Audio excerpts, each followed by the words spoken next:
Mga aktibidad kaugnay naman ng 48 na ASEAN Summit sa Pilipinas sa arangkada na sa Cebu. Detalye na balita mula kay Let Narciso, RH14. Let, good morning. Simula na ngayong araw ang ilang aktibidad kaugnay ng 48 ASEAN Summit and related meetings na gaganapin sa Pilipinas, partikular sa Cebu.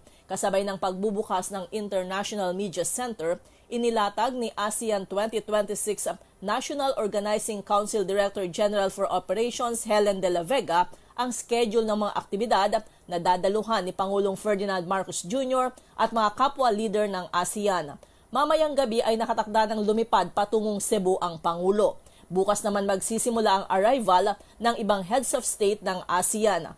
Haharap sa isang special summit ang mga leader ng Brunei, Indonesia, Malaysia at Pilipinas.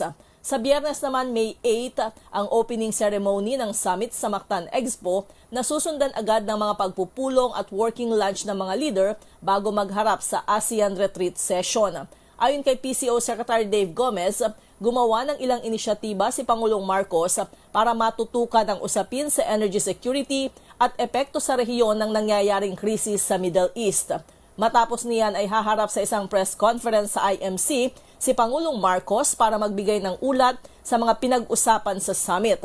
Magtatapos ang 48 ASEAN Summit sa isang gala dinner kasama si First Lady Liza Marcos at ilang delegado. Ito si Let Narciso para sa DZRH. Una sa Pilipinas, una sa Pilipino. Maraming salamat, Let. Maganda umaga.